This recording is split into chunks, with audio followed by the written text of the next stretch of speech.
Hey, good morning everyone, Trackman44 here. I don't know how to make it more exciting or whatever to watch somebody splitting wood.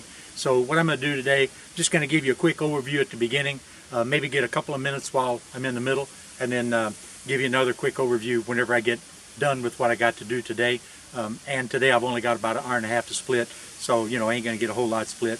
But at any rate, that's the only thing I can do. So hang in there, and I'm going to show you exactly what we did yesterday. Kind of cleaned up the area around here, because it's time to. I think at the tail end of the video, I think I actually showed this, how I went ahead and cleaned it up. I got one oak sitting there ready for the mill, and then I got all those big rounds, those big old rounds. Some of them there was a couple that were 36 inch, but most of them were 30, 32 inch, and a lot of them were 20 and 24. But I got those all busted up, and they're in the pile, along with some other rounds that I'd cut off of the log pile there a few days back. And so I'm just going to go back in the back and get started on them, and we'll come back up and get a few minutes while we're actually working. Where I'm starting at back here on the rounds, that's stacked roughly 7 feet tall, but it makes it so much easier just to jerk right off of there, throw it right into the wood splitter, bust it a time or two, and then boom, right straight into the wood shed and ready to stack at a later date. And then of course you can see here the subsequent rows behind that are stacked are those big pieces that I busted into little pieces with the machine laying down on the ground. And then of course the whole pile behind it is those big pieces that we busted up smaller. And right there I can hone in a little bit on about a 10 or 12 foot piece of, I think that's number 6 wire that was on a S hook and a 6-inch long eye bolt in that one big old chunk of oak. I got that hanging there, so just for remembrance. And to rehash for some, but also to provide a little input for a new viewer. We're going back with the old homemade, well, my brother calls it the Junkyard Fugitive, because it's made literally out of everything off of a trash hopper, off of commercial job sites, or off of farm machinery, farm equipment. They built it in 1978 or 79, somewhere around in there, and it's got, it is definitely a power takeoff driven unit. See right on the back end of that farmall H. Well, as you can tell, the pile is somewhat dwindling. It's only about 4 feet tall at the back, a couple of feet tall in the middle and in the front. And if you take a look over here, you can see the woodshed is kind of gaining a few pieces. When we started off, this here was about ankle deep down here in the front. In this section here, this is the downhill section. Back in the back, up against the rear wall, is 12.5 foot in height. In the front, up here where we don't have it full, right by those rafters, is 10 feet.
Well, this is about the time the missus told me to come in for lunch. Can't hear the dinner bell ringing, you know, with the tractor running. So I'm at a quitting point. So let's kind of look around here, and we'll call this the end of the video. Definitely getting a little bit more up in there. Yeah, of course, we're just throwing it kind of willy-nilly in there, but I got to stop, climb up in there, and then go ahead and rank it all the way up through the ceiling, creating a pocket back in behind this front rank. And here's the remnants of the pile. 3 ranks down to you know, about 3 feet or so, thereabouts. And of course, up here towards the front, I've got 2 ranks up pretty tall. Yeah, see all this back behind, that's those big ones that we split into manageable pieces. I'll just toss them up in the front whenever I come back after lunch, and we just keep on trucking. Nothing to it, just another wood splitting video. But on a good note, the old International H, or farmall H, never missed a lick. It just purred like a kitten, firing right off every time. You know, it's doing really well. And I even got my handy dandy Makita radio there, so I can listen to me some KC95, some real rock radio while I'm working. But I've not done that before, and I got to run it so loud over the tractor and the wood splitter, can't hardly hear anything. So it's like, nah, that didn't work out so good. So, at any rate, this Trackman 44, and maybe the next one will be more interesting. You know what? I am out of here, guys.